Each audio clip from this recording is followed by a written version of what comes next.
आदरणीय मंच एवं हमारे सभी विशिष्ट और प्रमुख अतिथि हैं, उनका हार्दिक स्वागत वंदन अभिनंदन करता हूँ। और हमारे के साथी हैं जिन्होंने आज हमें जो अवसर प्रदान किया है, जो मौका दिया है आप सबके बीच में अपने विचारों को रखने के लिए, उसके लिए मैं तहे दिल से धन्यवाद करता हूँ। जय भीम, जय संविधान, जय सेवा जौहार।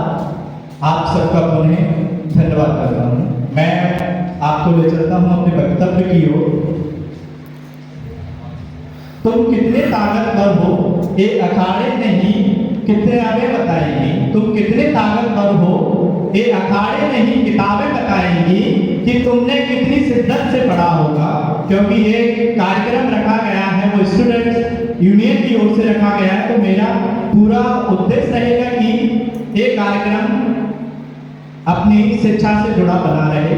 आदरणीय परम सम्माननीय डॉक्टर बाबा साहब भीमराव अम्बेडकर जी की जयंती पर मैं नमन करता हूं और उनको याद करता हूं कि आगामी वर्ष आने वाले समय में ऐसे ही कार्यक्रम चलता रहे। और आज हमारी जो भीड़ है, आज हमारी जो संख्या है, जो आज हमारी समाज जो बैठे हुए हैं, आज जिस उद्देश्य और एकता के जो हमने परिचय दिया है, हमने अपने समाज में जो जागरूकता दिखाई है, वो बहुत ही अतुलनीय है किसी कार्यक्रम के अपेक्षा। और मैं चलता हूँ अब में अपनी हिस्सेदारी नहीं रखेंगे, राजनीति में हम अछूते बने रहेंगे, तो वो दौर अलग नहीं होगा कि हम पर जो शासन दोबारा से ना होगा। तो हमें खुलकर आगे आना चाहिए। जो शिक्षित वर्ग है, जो संपन्न वर्ग है, जो परिवार है, उनको आगे आना चाहिए और हमें एक दूसरे का सपोर्ट करना चाहिए और एक मंच पर हमें एकत्रित होना चाहिए। क्योंकि बाबा साहब ने कहा था, शिक्षित बनो, संगठित रहो, तभी संघर्ष कर पाओगे। अगर हम पहले शिक्षित हो जाएं बहुत अच्छे से, हम अपने बच्चों को स्कूल पहुंचाएं, हम स्वयं शिक्षित हों, कॉलेजों में पहुंचे। आज कई हमारे साथी हैं जो एमए, एमफिल, पीएचडी करे हुए हैं। आदरणीय एक अभी मुख्य अतिथि मैंने सुना कि कोई डॉक्टर भी हैं अपने बीच में, तो मुझे बड़ा हर्ष हुआ कि हमारे बीच में यहाँ डॉक्टर भी हैं। तो अब ये संभव कैसे हुआ, कहाँ से हुआ, इसके कौन जिम्मेदार है? तो ये तो हमारा सोचने समझने का विचार है।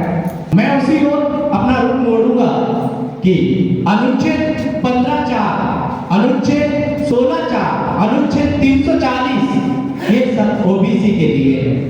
ओबीसी के हक अधिकार हैं इसमें। पढ़िए, संविधान को पढ़िए।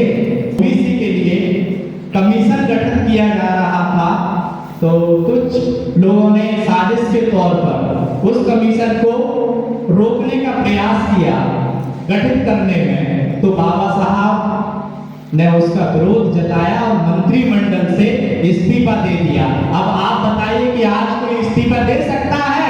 आज कोई अपने परिवार को छोड़ सकता है? नहीं छोड़ेगा। उस समय बाबा साहब ने हमारे ओबीसी वर्ग के लिए मंत्रिमंडल से इस्तीफा दे दिया था।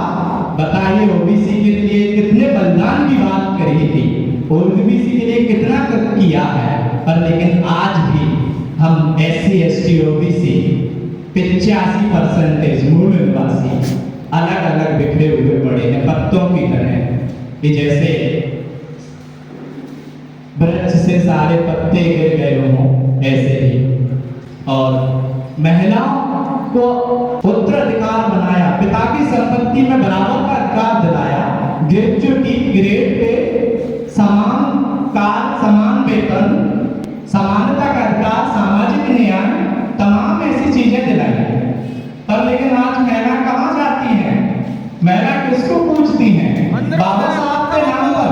आज देखिए कई महिलाओं के, आज मैं व्हाट्सएप पर स्टेटस देख रहा था, तो मैंने सोचा कि महिलाएं तो कम से कम इतना तो उन्होंने देखा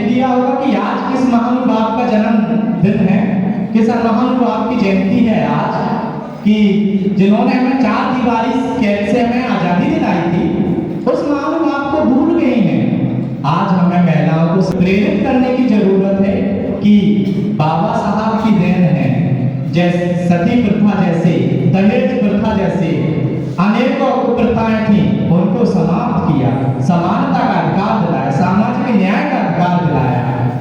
आप मेरी माता बहनें भी बैठी हैं, अभी बच्चियां थी, जब किसी पे कोई जुल्म रहता है, चाहे वो पारिवारिक हो, चाहे वो सामाजिक हो, चाहे वो किसी अन्य धार्मिक तरीके व्यक्ति हो या फिर अन्य व्यक्ति के द्वारा किसी द्वारा जब जुल्म ढाया जाता है, तो हम कहाँ जाते हैं, किसकी शरण में जाते हैं?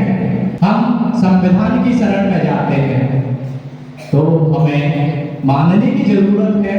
तो बाबा साहब को अगर हम पूजे तो बाबा साहब को मैं कहूँगा, मेरे सर को रुतबा तेरे संविधान से मिला है, मेरे सर को रुतबा तेरे संविधान से मिला है, औरों को मिला होगा तो मुकद्दर की बात है, मुझे तो मुकद्दर भी तेरे संविधान से मिला। बहुत बढ़िया, बहुत बढ़िया, लाजवाब। प्यारे साथियों, हम सब मिलकर मिशन को आगे बढ़ाते रहें और शिक्षा के क्षेत्र में नए नए प्रयोग करते रहें, क्योंकि जब तक हम शिक्षित नहीं हो पाएंगे ना तो हम अपने अधिकार को जान पाएंगे।